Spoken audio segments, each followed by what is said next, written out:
This is a short one like me. Dudes with Brews on the Porch presents Michael Brews. Dude. Craft Brews and Casual Conversations joined with us again for, I think, to continue the record of most appearances on the show as guest. Goff from Beernuts Productions. How you doing? I'm very well, Drew, and yourself?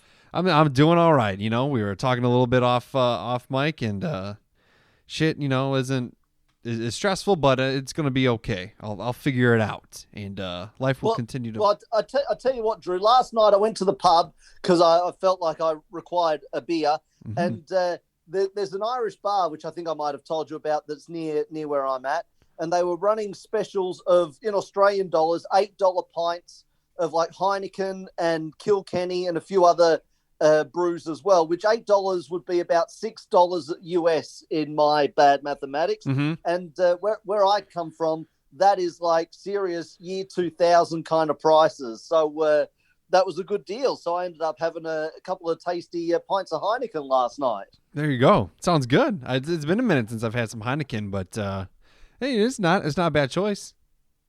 No, I quite like Heineken, actually. Actually, when this is off topic a little bit, I suppose, but when I travel around, because obviously in my younger days when I did stand-up comedy, I traveled from town to town and all over the world, and I did the tour of the Guinness factory when I was in Dublin, and also the Jameson's whiskey distillery tour when I was in Dublin. But because when I went to Amsterdam, I might have been partaking in some herbal refreshment, I actually lost track of days and times, and I didn't get a chance to do the Heineken brewery tour, which is what I wanted. I really wanted to do the Heineken tour. So it means I have to go back to Amsterdam and do that one. So, yeah. Awesome. Yeah, that would be a lot of fun. I would enjoy that as well. I would try to get on some brewery tours in the local breweries, or if we're traveling, find, some of them and see. I mean, they're kind of, in a sense, kind of all the same. But when you get something like Heineken, a bigger operation and everything like that, it'd be pretty interesting to see. So maybe one day. The Guinness one was really cool, and so was the Jameson's one. I've done a few local ones here around where I live. I mean, our national drink in Australia is Bundaberg rum, which is a dark rum, and I love that. It's made out of pure sugarcane, so it's the sweetest, darkest rum. It's like they turned the sugarcane into molasses, and then obviously they make the rum out of the molasses, and so it's super sweet, but I really enjoy it. I really like it. But I've done the tour of that, and that was a really interesting tour as well, because that's a massive operation, the Bundaberg rum distillery. So if anybody's traveling to Australia and they might be driving past Bundaberg, I would recommend they duck in and do that distillery tour, because that's a really cool one. Because you're quite right, the beer ones can tend to be a little bit same, because there's only one way to brew beer, but it's cool if there's a bit of history behind it, and you get to learn the story about why they started and who they are and what they're about and all that sort of stuff. And then obviously you usually get a tasting session at the end, which is always the best part. Yeah, for sure.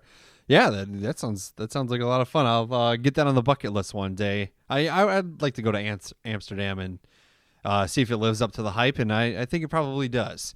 It's awesome, man. I had 4 days there, and I wish it was 40 days. I had a great old time. Awesome, excellent. Well, the reason you're here is we're here to talk about your new film, part of your chat show productions, you could say, the Neil Maxwell-Smith interview. I had the opportunity to watch it, and I really enjoyed it. There were some good laughs, and I don't think I've seen anything more fitting than the current times here in America than what Neil Maxwell-Smith had to represent. So if you want to talk about that a little bit and the inspiration of it, are you seeing some of this political discourse and media stuff in Australia? Because I mean, fuck, that's all America is right now. Yeah, no, I know. I do. I've been to, as you well know, I lived in America for a short while, and I really love America. I think it's a wonderful country, and it's really sad what's happening over there at the moment, because, I mean, it's just being sort of ripped apart by itself. It's sort of imploding, which is really sad, because the Americans that I met when I was over there were just lovely, generous, kind human beings who, came along to comedy shows and had a laugh, and I had a beer with them afterwards, and it was great. And then, I hung out with made some great friends and hung out with them. And I'm still good friends with quite a few people actually over in the States that I met when I was over there. So yeah, it's very sad, but you are correct. In Australia, I mean, so just to sort of backtrack a bit, yeah, Neil Maxwell-Smith as a character was kind of like if Rupert Murdoch and Donald Trump had a child, Yeah. it would be Neil Maxwell-Smith. Would that be a fair summation? I think so.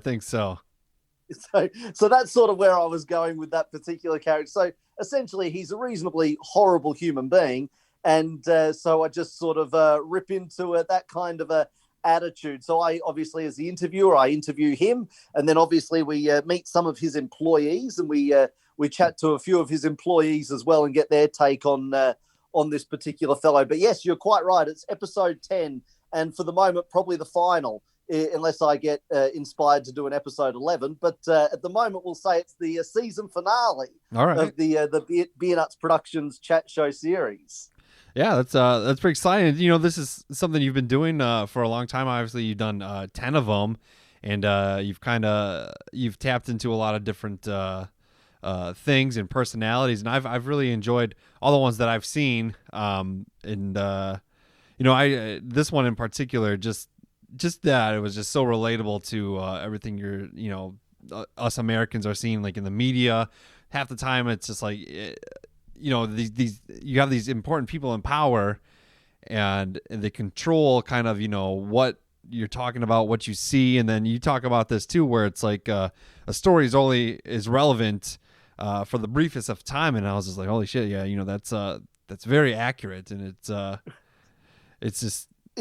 It's fair to say when Simon, my production man, when he read the script, he just looks at me and says, "Goff, you're a very cynical man," and it's probably hard to argue, to be quite honest. I mean, I'm only 39, but I think I'm as bitter and as jaded and as cynical as a 79-year-old. I think maybe I don't know. I think I fall in that category as well. I have a bleak outlook every once in a while, and I some people say like they're surprised at what I say sometimes because they are always like, yo, you're so positive about everything. I'm just like, just because I'm trying to put happiness into the world. I have a very bleak fucking look at how life goes and how the current political and environments we're in. But that's the great part about what I do, though. So I take those negative thoughts and I get to mock them and make fun of them, and it makes me feel better. And I'm being serious. It really does. Like after I've filmed that and we edit it, and so obviously after we render it, we watch it to make sure that it's rendered properly and there's no mistakes and all that sort of stuff.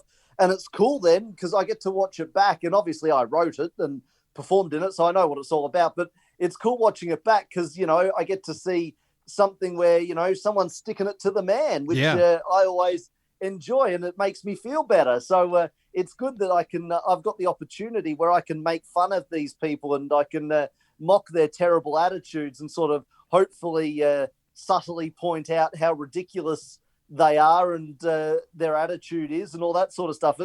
It's a little bit of stress relief in a funny way, getting to make fun of these folks. Yeah, absolutely. And you with members of the media, even like I always kind of just say the greatest source of news is to either just watch like the local news, because usually they don't have much of an agenda. But once you get to these big conglomerates or these media companies that you can definitely tell that's one way or another. It's just insane all on every side and every view that I see. It's like if I watch CNN and I see these people are just like it's 1 point, and then you go to Fox News and it's the opposite point, but that's all it is. And it's just like, well, where the fuck is the middle ground? And what are we actually learning about? And then you see these people that I don't know, they want to view themselves as these knowledgeable beings, and they're all knowing and stuff like that, and then it's just like, no, I have all the glory, I have all the power. And I think Neil Maxwell really presented it. The actor who played him did a really great job too. He was terrific. And again, it's funny, when I did the casting, I know I've probably told you this quite often with my different films, But I had a whole bunch of lads come in to audition for that role, and it was really him or nobody else. Like, he got the jokes, he understood what I was trying to do, and he killed it in the audition. And like, I mean, the others that came in, it wasn't that they were bad actors, it's just they weren't sort of getting the tones and the tone of the character right. And yeah, he came in and he absolutely crushed it. Charles is his name, and yeah, really solid human being as well, but a great actor. And he's been an actor here in Australia all of his life, pretty much. He's been doing it. So I was pretty lucky to get him in, and he agreed to do it. And I was really thrilled because, like I say, he absolutely crushed the audition. And without him, as you rightly say, I mean, he had some major monologues going on there. So without him, it would not have been a very good watch at all. But I also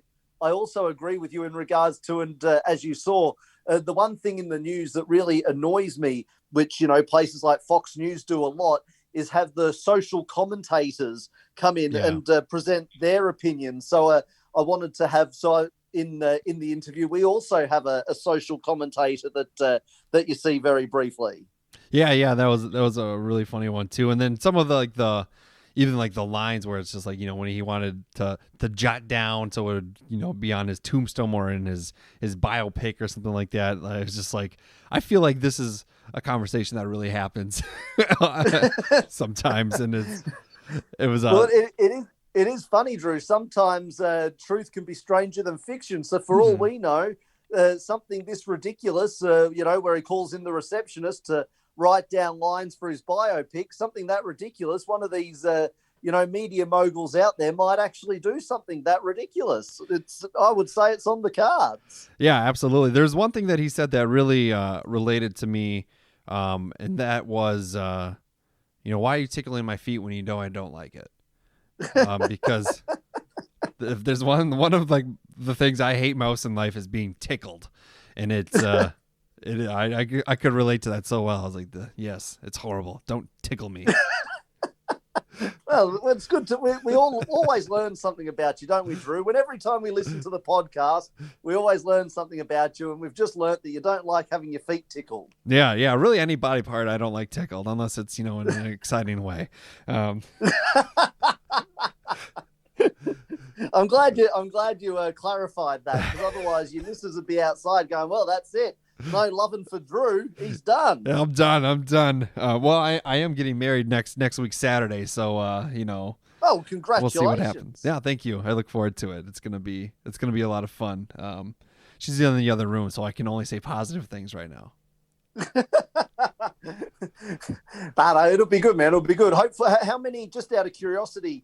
Do they have restrictions on what you can do and what you can't do with guests and all that sort of stuff? In the county I'm in, no, not right now. It's pretty much, you know, you're supposed to wear a mask in like lobby areas or kind of areas where are open to the public. In like a restaurant setting, you have it on until you sit at your table, and then you can take it off. So that's kind of what it will be like, I think. We're providing masks. We're also providing different colored wristbands to indicate people's comfortability with, you know, being social. So like red is like, don't touch me. Yellow is being cautious, and green is like, bring it in and stuff like that. So, I mean, we're trying to make everybody comfortable as we can. And, it's, well, you know, because I asked, because here in Australia, and this is the kind of thing that makes me laugh about bureaucracy. And again, I mean, Neil Maxwell-Smith interview, it sort of ties all into this, just government stupidity. And that is, so when we were coming out of all the lockdown stuff, they said that at weddings, you're not allowed to dance at weddings. So you can't dance with your new bride, but the brothels are open and the strip clubs are open. So you can go and have sex with a complete stranger, but you can't dance with your new bride. Yeah, that doesn't make a lot of sense. It was thankfully there's no for like weddings, there was like exemptions for weddings for a brief period of time when things were locked down a little bit more here. But yeah, the community I live in is doesn't necessarily align with my political views and stuff like that. So I mean, in a way, it's benefiting me because we're able to have our wedding still. We did cut a lot of people just to keep numbers down, but I don't know. It was either that or let's be honest, Drew. Did you really want those other people there anyway? Hey, they're on the chat. There's a couple right away. I'm like, right, they're gone. They're off the list. No. No one needs Uncle Brian. He's fine. Yeah, that's right. That's right. He, he does his own thing, that Uncle Brian. But yeah. So I'm excited about it. It should be a lot of fun. But so what's you have a lot of other stuff going on with Beernuts Productions. You have the Neil Maxwell-Smith interview, which I encourage everybody to watch. And I believe you stated people have the ability to watch all 10 of the interviews now, right? In one go? Yes. Yeah, absolutely. Yeah. So you can download all of them just as a big bundle pack, which obviously will make life a little bit easier for you. Mm-hmm. So yeah, you can just hit on the bundle pack button and you can just download all 10 at one go and watch them at your leisure. But yeah, so you can absolutely do that. And of course, we've got the podcast. Actually, This week's episode of the Beernuts Productions podcast, we had Olympic gold medalist Nikki Hudson, who won the Olympic gold medal in the year 2000 for the hockey. She was the captain of the Australian hockey team in the year 2000 when we won gold. So I asked her if she could bring the gold medal in to the studio, which she very kindly did, because I've never seen an Olympic gold medal before. Yeah. So that was super cool. And she put it around my neck and I got to have a photo with it. So nice. I did see the photo and think that sort of thing's cool. So yeah, I had a really cool time. And so it was a really interesting interview too. She's a really interesting lady who's had besides obviously being a champion hockey player, she's had a pretty interesting life. So that was a really cool interview. So that's up now as well. So yeah, the Beernuts Productions podcast, which is obviously all your podcast providers, whatever you listen to this podcast on, you can just search for mine and you'll see mine will come up. So yeah, the Beernuts Productions podcast, the Neil Maxwell-Smith interview, and our next film, we're doing a big film. The next film is going to be a really big one, and that's going to be done in March. If everything goes to plan, we plan to film it in March. I'm doing castings for that one next week as it happens. So all the next week is devoted to getting, because I need 15 actors for that one. So wow. There's a lot of people to find. So I'm in the middle of arguing with talent agents and telling them that they're all a bunch of jerks and they need to just lighten up, because apparently I'm too rude for them all, apparently. But I think that, I think they've just got a giant pole up their ass and they need to just remove it and just chill out a little bit. But whatever. We'll see. We'll see what happens. But no, yeah. So next week is all about doing castings for the next film. So yeah, we're really, really busy here at the old Beernuts Productions Fun Factory with the podcast and the obviously the 10 episodes of the chat show that have all dropped and ready for people to enjoy. So yeah, there's heaps going on, which is super cool. Yeah, that's awesome. So the next project, is it like a feature or is it it'll be a short film. It'll be half an hour in length, so it'll still be a short film, but it'll be a lot bigger. So there's a couple of little special effects that we're going to use, like as in makeup special effects, and there's a lot of different costumes and props, and it's going to be a lot bigger, a lot of filming locations, which was I think we've got 8 different filming locations we've got to use. We've got a bigger crew than I usually use because we're doing so much.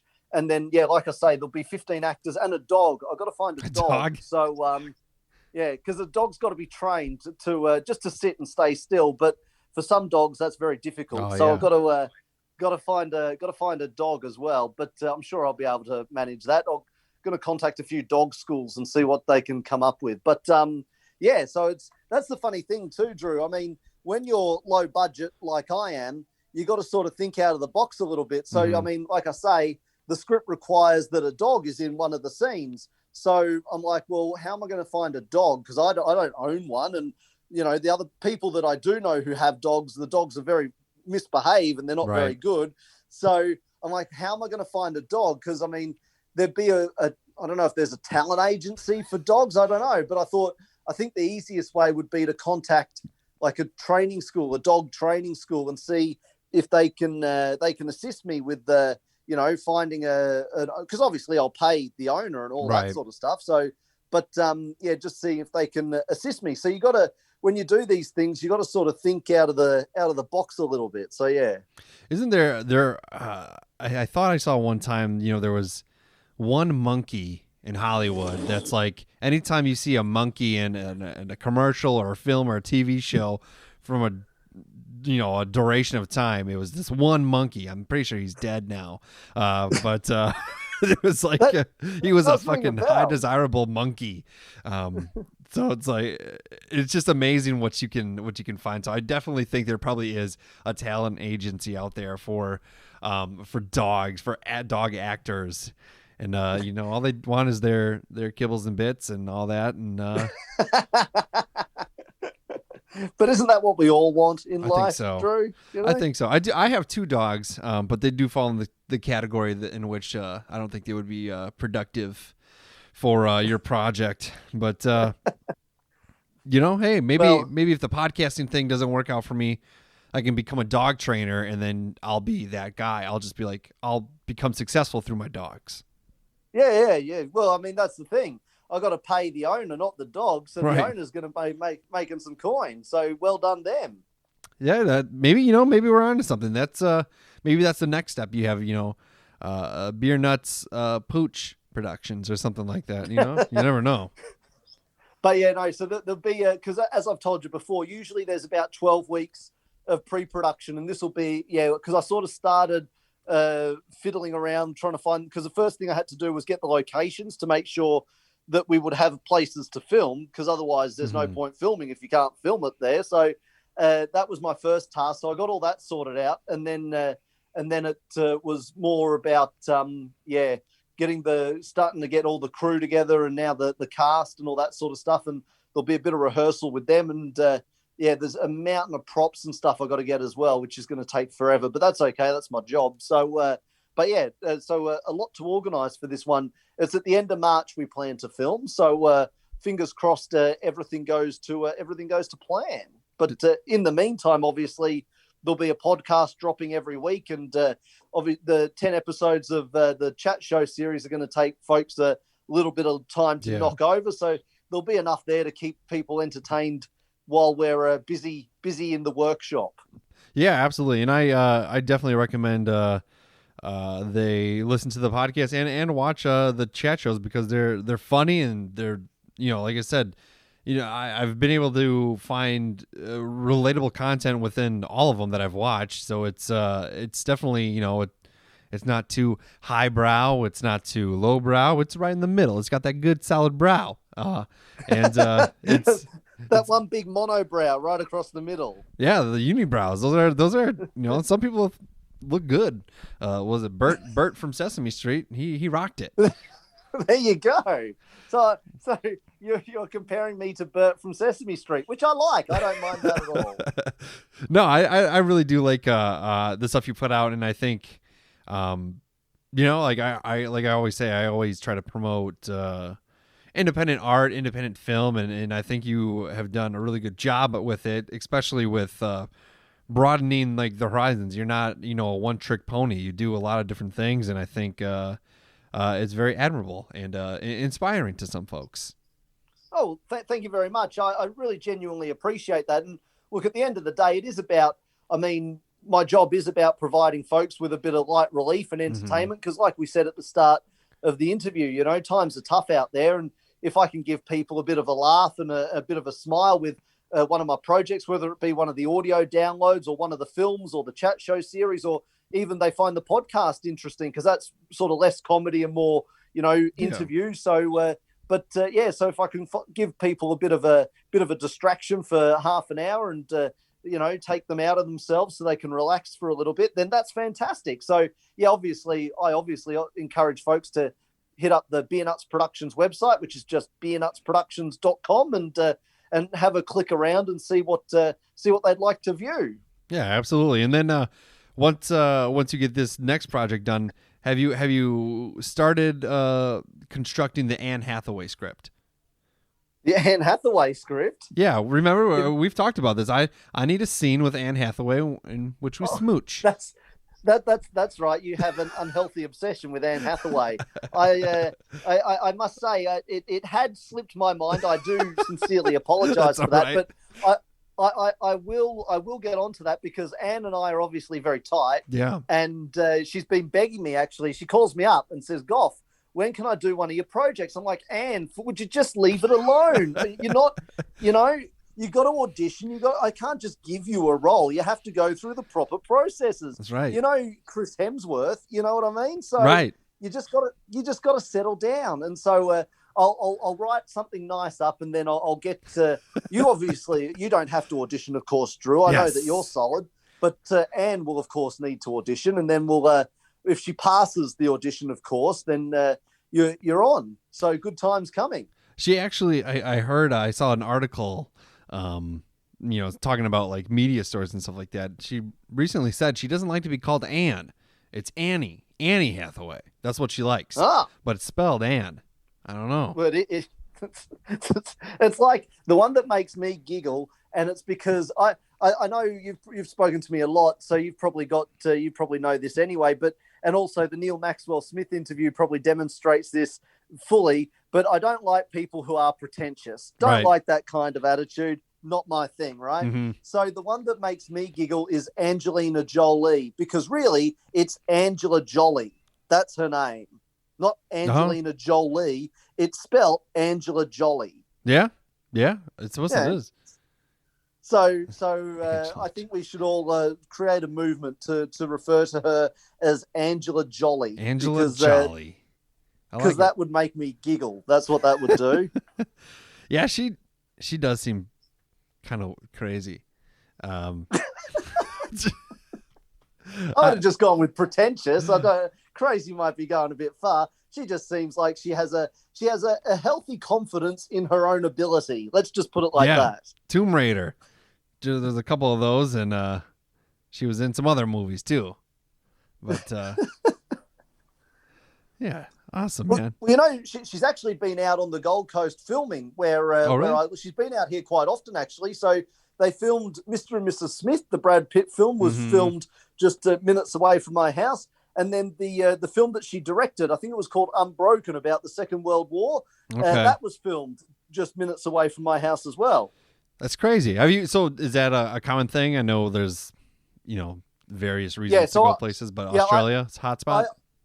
I live about 15 minutes from the Village Roadshow studio. So like Thor was filmed minutes away from my house, Pirates of the Caribbean. So yeah, all these films were filmed 9 times out of 10, when you hear a film is filmed in Australia, it's where I live on the Gold Coast. So, because we've got a lot of diverse locations. Like, we've got the beach, obviously. So we've got beautiful beaches. But then if you go literally like 20 minutes inland, it's rainforest. Because the Gold Coast, where I live, it's sort of designed like a giant sausage. It's just long. It's not wide. It's just long. So it's kind of like a giant sausage down the coast of Australia. So it sort of works for that reason, because you've got a whole range of different locations that you can use. And, of course, they've got the big sound stages down at the Roadshow studios there. So, yeah, I think they're doing another Thor there pretty soon too. I think that's coming up in production pretty soon. So, but, yeah, they've got a ton of stuff going. What do they film? Oh, they're filming the Elvis biopic with Tom Hanks just wrapped, because a lot of the actors that I use were actually in that. So, really? Yeah. So a lot of the actors who I know, they were calling me up and giving me all the gossip from the set. So Tom Hanks is going to be Elvis? No. Tom Hanks is Colonel Tom Parker. The guy who's playing Elvis, I don't know that I've ever heard of him before, which is kind of weird. Okay. But yeah. Tom Hanks is the Colonel, and the woman playing Priscilla Presley only vaguely rings a bell. She's not a big household name either, but they've got some big time Aussie actors in it playing smaller roles. David Wenham is in it, and also the guy from Rake, who I forget his name, but you guys wouldn't know anyway. But yeah, they're in it. And like I say, a lot of the guys who have worked in my films have had small little parts in that film as well, which has been really cool for them. So yeah, a lot of movie action going on where I live. That's awesome. Yeah, was that the movie that Tom Hanks got COVID from? Yes, yeah, Okay. yeah. So he actually he brought it in to Australia, Yeah. and That fucker. I know, right? And then 2 or 3 days later, he tested positive and shut down. He shut down the entire roadshow studios had to be shut down. So all the other projects, because it's not just that one film. They've got like there's either 8 or 9 sound stages there, so they do like 3 or 4 different projects at a time. Mhm. So the whole lot got shut down. So yeah, I don't know that he would have been overly popular, but by all reports, he's a very nice man. So they probably forgave him because he bought them a fruit platter or something equally nice. Yeah, he's Woody from Toy Story. You can't get too mad at him.